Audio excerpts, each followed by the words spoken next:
नमस्कार दोस्तों, आप सभी का हमारे चैनल ध्येय ज्ञान धारा पर स्वागत है। दोस्तों, आप सभी लोग कैसे हैं? आशा करते हैं आप सभी लोग अच्छे होंगे और आपकी तैयारी अच्छी चल रही होगी। दोस्तों, आज हम लोग करंट अफेयर की महत्वपूर्ण राष्ट्रीय नियुक्तियां और अंतर्राष्ट्रीय नियुक्तियों को यहां पर पढ़ने वाले हैं, जो कि आने वाले सभी एग्ज़ाम जैसे कि KVS, PRT, TGT और PGT का और SSC, बैंक और जो भी अदर एग्ज़ाम हैं उसमें यह टॉपिक बहुत ही महत्वपूर्ण होने वाला है। दोस्तों, बिना टाइम गंवाए फटाफट आज का टॉपिक हम लोग यहाँ पर फिनिश करते हैं। तो वीडियो के लास्ट तक बने रहिएगा, देखिएगा आज का महत्वपूर्ण वीडियो, महत्वपूर्ण राष्ट्रीय नियुक्तियाँ। पहला प्रश्न है दोस्तों, भारत के चुनाव आयोग का नेशनल आइकॉन किसे नियुक्त किया गया? बताना है। 4 ऑप्शन दिए गए हैं। ए ऑप्शन में अनुपम खेर, बी ऑप्शन में राजीव चड्ढा, सी ऑप्शन में पंकज त्रिपाठी और डी ऑप्शन इनमें से कोई नहीं, इनमें से सभी। दोस्तों, इस प्रश्न का जो सही उत्तर हो जाएगा वह हो जाएगा option number C, Pankaj Tripathi को भारत के चुनाव आयोग का नेशनल आइकॉन नियुक्त किया गया है। दोस्तों, यहाँ पर बात आई है चुनाव आयोग की, तो हम लोग चुनाव आयोग से संबंधित एक महत्वपूर्ण पॉइंट यहाँ देखते हैं कि चुनाव आयोग की स्थापना कब की गई, या जीएस में आपके पूछा जा सकता है। तो ध्यान रखिएगा, 25 जनवरी 1950 को चुनाव आयोग की स्थापना की गई और इससे संबंधित एक आर्टिकल है जो कि आपको ध्यान रखना है। उसका आंसर जो आर्टिकल है चुनाव आयोग का, वह आपको कमेंट बॉक्स में लिख के बताना है। अगला प्रश्न देखते हैं। प्रश्न है कि नाबार्ड के अध्यक्ष कौन हैं? 4 ऑप्शन दिए गए हैं। ऑप्शन नंबर ए, शाजी केवी आपका बिल्कुल सही उत्तर हो जाएगा, शाजी केवी। दोस्तों, नाबार्ड की बात करते हैं यहाँ पर, तो नाबार्ड के बारे में कुछ इंपॉर्टेंट फैक्ट जो हैं वह जान लेना ज़रूरी है। दोस्तों, नाबार्ड का लोगो जैसे कि आप लोगों के सामने दिख रहा होगा। बात करते हैं नाबार्ड के फुल फॉर्म की, तो नाबार्ड का पूरा नाम क्या होता है? National bank for agriculture and rural development. ठीक है, ध्यान रखिएगा, कई परीक्षाओं में नाबार्ड का फुल फॉर्म आ जाता है। दोस्तों, अब बात करते हैं कि इसकी स्थापना कब हुई थी नाबार्ड की, तो ध्यान रखिएगा सन 1982 में इसकी स्थापना की गई थी 12 जुलाई को। डेट भी आप ध्यान रख सकते हैं कि 12 जुलाई सन 1982 में इसकी स्थापना की गई थी। और नाबार्ड का जो हेडक्वार्टर है वह है आपका मुंबई में। इसका जो हेडक्वार्टर है वह कहाँ है? आपका मुंबई में। ध्यान रखिएगा। तो कुछ यहाँ पर नाबार्ड से संबंधित इंपॉर्टेंट फैक्ट है जो कि आपको ध्यान रखने हैं। हम चलते हैं अपने अगले प्रश्न की तरफ। प्रश्न है कि भारतीय ओलंपिक संघ के वर्तमान अध्यक्ष हैं। 4 ऑप्शन दिए गए हैं। ए ऑप्शन में है रामचरण दास, बी ऑप्शन में PT ऊषा, सी ऑप्शन में सुमित कुमार और डी ऑप्शन में रवि कपूर। तो यहाँ पर जो सही उत्तर हो जाएगा वह हो जाएगा option number B. Option number B में दिया गया है PT ऊषा। तो PT ऊषा दोस्तों भारतीय ओलंपिक संघ की वर्तमान अध्यक्ष हैं। ठीक है, वेरी इंपॉर्टेंट क्वेश्चन है। अगले प्रश्न की तरफ चलते हैं। तो हमारा अगला प्रश्न है कि संसद टीवी के वर्तमान CEO कौन है? ठीक है, CEO कौन है? CEO का फुल फॉर्म तो आप सभी जानते होंगे, चीफ एग्जीक्यूटिव ऑफिसर। ठीक है, तो संसद टीवी के वर्तमान CEO का नाम बताना है। 4 ऑप्शन दिए गए हैं। ए ऑप्शन में है वीरेंद्र कुमार सिंह, बी ऑप्शन में उत्पल कुमार सिंह, सी ऑप्शन में राजनाथ सिंह और डी ऑप्शन में अनुराग ठाकुर। दोस्तों, इस प्रश्न का जो सही उत्तर हो जाएगा वह हो जाएगा option number B. Option number B में दिया गया है उत्पल कुमार सिंह। यह संसद टीवी के वर्तमान CEO हैं। ध्यान रखिएगा, प्रेजेंट टाइम में जो है उत्पल कुमार सिंह CEO हैं। ठीक है, संसद टीवी के। चलते हैं अपने अगले प्रश्न की तरफ। अगला प्रश्न है कि भारत के वर्तमान लोकपाल का नाम क्या है?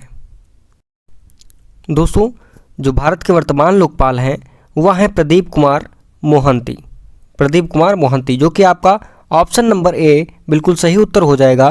प्रदीप कुमार मोहंती भारत के वर्तमान लोकपाल हैं। ठीक है, अब यदि हम बात करें कि भारत के पहले लोकपाल का क्या नाम है, तो आपको आने वाले जो अगला प्रश्न है, 2-3 प्रश्न छोड़कर, उसमें भारत के पहले लोकपाल के बारे में बताया गया है। ठीक है, उससे संबंधित प्रश्न है। अब यदि बात करें कि लोकपाल क्या होता है, तो लोकपाल दोस्तों उच्च सरकारी पदों पर आसीन व्यक्तियों के द्वारा किए जा रहे भ्रष्टाचार की शिकायत सुनने एवं उस पर कार्रवाई करने के लिए निमित्त एक पद है। ठीक है, तो आपको समझ में आ गया होगा कि लोकपाल का क्या कार्य है, लोकपाल क्या करता है। ठीक है, चलते हैं अपने अगले प्रश्न की तरफ। प्रश्न है कि विधि आयोग के अध्यक्ष कौन हैं। 4 ऑप्शन दिए गए हैं। ए ऑप्शन में दिया गया है ऋतुराज अवस्थी, बी ऑप्शन में अरविंद कुमार, सी ऑप्शन में संतोष कुमार यादव और डी ऑप्शन इनमें से कोई नहीं। दोस्तों, या जो ए ऑप्शन में ऋतुराज अवस्थी हैं या विधि आयोग के वर्तमान अध्यक्ष हैं, तो इसलिए इसमें जो सही उत्तर हो जाएगा वह हो जाएगा option number A, Rituraj Awasthi विधि आयोग के अध्यक्ष हैं। ठीक है, चलिए बढ़ते हैं अगले क्वेश्चन की तरफ। अगला प्रश्न है कि संसद टीवी के पहले सीईओ इनमें से कौन है। जैसा कि अभी आपने इससे आने वाले इससे पिछले 2-3 प्रश्न पीछे जो है आपने देखा कि संसद टीवी के वर्तमान सीईओ का नाम। ठीक है, यहाँ पर पूछा जा रहा है प्रश्न में कि संसद टीवी के जो पहले सीईओ हुए हैं उनका नाम बताना है। 4 ऑप्शन दिए गए हैं। हर्षवर्धन सिंह, बी ऑप्शन में रवि कपूर और सी ऑप्शन में विशाल कपूर, डी ऑप्शन में विनीत सरन। इस प्रश्न का जो सही उत्तर हो जाएगा वह हो जाएगा दोस्तों option number B, Ravi Kapoor Sansad TV के पहले सीईओ थे। ठीक है, वर्तमान में कौन है ध्यान रखिएगा, हमने पिछले प्रश्न में कर लिया है। कौन थे आपको बताना है, उत्पल कुमार सिंह, नाम याद रखिएगा। जो वर्तमान में संसद टीवी के सीईओ हैं वो हैं उत्पल कुमार सिंह। लेकिन यदि पूछा जाए कि संसद टीवी के पहले सीईओ कौन है तो वो हैं रवि कुमार। ठीक है दोस्तों, यहाँ पर बात आई है संसद टीवी की, तो संसद टीवी के बारे में जानते हैं कि इसका गठन मार्च 2021 में किया गया था और संसद टीवी जो है यह लोकसभा टीवी और राज्यसभा टीवी को मिलाकर बनाया गया है। ठीक है, पहले लोकसभा टीवी चैनल अलग था, राज्यसभा टीवी अलग था। अब क्या किया गया, इन दोनों को मर्ज कर दिया गया है और एक नाम दिया गया है संसद टीवी। ठीक है, तो 3 प्रश्न इस क्वेश्चन से तैयार हुए। आपका पहला पॉइंट यह हुआ कि इसका गठन कब हुआ था 2021 में, और यदि पूछा जाए कि संसद टीवी किन 2 चैनलों को मिलाकर बना दिया गया है तो लोकसभा और राज्यसभा टीवी को। ठीक है, और यदि पूछा जाए वर्तमान में संसद टीवी के सीईओ कौन है तो आप लोग ध्यान रखिएगा उनका नाम, जैसा कि पिछले क्वेश्चन में हम लोग कर चुके हैं, उत्पल कुमार सिंह नाम है उनका। ठीक है, चलिए चलते हैं अपने अगले प्रश्न की तरफ। प्रश्न है कि नई वैश्विक शांति राजदूत 2022 में किसे नियुक्त किया गया है। बबीता सिंह, हिमा दास, मैरी कॉम या जीतू सिंह। आपको सही उत्तर बताना है। तो जो बबीता सिंह हैं इन्हें वैश्विक शांति राजदूत 2022 नियुक्त किया गया है।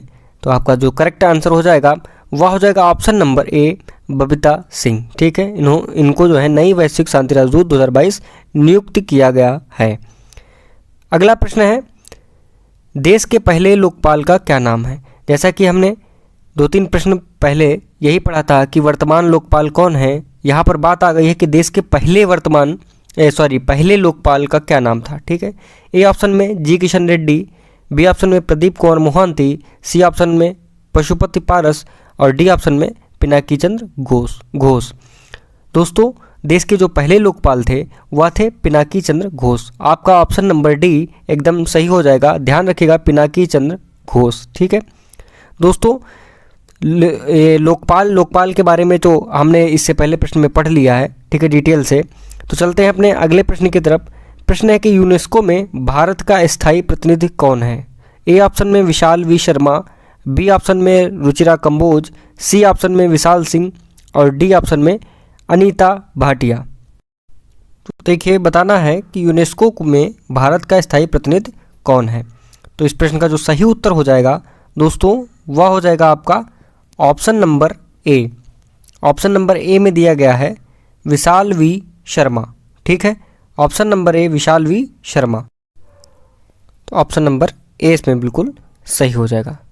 दोस्तों, यह जो बी ऑप्शन में रुचिरा कंबोज दिया गया है, तो ये रुचिरा कंबोज जो है यह संयुक्त राष्ट्र में भारत के स्थायी प्रतिनिधि है। ठीक है, संयुक्त राष्ट्र में भारत की स्थायी प्रतिनिधि है। दोस्तों, जो अनीता भाटिया हैं ऑप्शन नंबर डी में दिया गया है, इनके बारे में आप लोगों को ध्यान रखना है। यह जो है यूएन वुमेन की उप कार्यकारी अध्यक्ष है। ठीक है, फिर से मैं बोल रहा हूँ कि यूएन वुमेन की उप कार्यकारी अध्यक्ष हैं। ठीक है, तो ध्यान रहेगा आपको। यूनेस्को में भारत का स्थायी प्रतिनिधि कौन है, विशाल वी शर्मा। और रुचिरा कंबोज की यदि बात करें तो संयुक्त राष्ट्र में भारत के स्थायी प्रतिनिधि। और अनीता भाटिया की बात करें तो यह जो है यूएन वुमेन की उप कार्यकारी अध्यक्ष हैं। हम लोग का अगला प्रश्न है सॉरी दोस्तों, यूनेस्को के बारे में बात कर लें यहाँ पर यदि, तो यूनेस्को का फुल फॉर्म ध्यान रखिएगा, United Nation Educational Scientific and Cultural Organization. ठीक है, यूनेस्को का फुल फॉर्म आपको ध्यान रखना है, कई परीक्षाओं में सीधे सीधे या पूछा जा चुका है। दोस्तों यदि इसके स्थापना की बात करें तो इसकी स्थापना 16 नवंबर सन 1945 में की गई थी और इसका हेडक्वार्टर मतलब कि मुख्यालय इसका पेरिस में है, पेरिस जो कि फ्रांस में स्थित है। ठीक है, अगला प्रश्न है कि रेलवे बोर्ड के चेयरमैन और सीईओ का नाम क्या है। 4 ऑप्शन दिए गए हैं, गौरव द्विवेदी, अनिल कुमार लाहोटी, संतोष कुमार यादव या इनमें से कोई नहीं। तो इस प्रश्न का जो सही उत्तर हो जाएगा वह हो जाएगा आपका option number B. Railway board के जो चेयरमैन और सीईओ हैं वह हैं अनिल कुमार लाहोटी। ठीक है, ध्यान रखिएगा कौन है, अनिल कुमार लाहोटी नाम है इनका। नेक्स्ट क्वेश्चन है, नीति आयोग के पूर्णकालिक सदस्य कौन नियुक्त किया गया है। 4 ऑप्शन दिए गए हैं, अर्जुन मुंडा, अरविंद कुमार, अरविंद विरमानी या सुमन कुमारी। तो अरविंद विरमानी जो हैं यह नीति आयोग के पूर्णकालिक सदस्य नियुक्त किए गए हैं, इसलिए आपका जो सही उत्तर हो जाएगा वह हो जाएगा option number C, Arvind Virmani. ठीक है, ध्यान रखिएगा यदि बात करें नीति आयोग की तो नीति आयोग के जो वर्तमान उपाध्यक्ष हैं वह हैं सुमन बेरी, यह भी आपके लिए काफ़ी ज़्यादा महत्वपूर्ण है।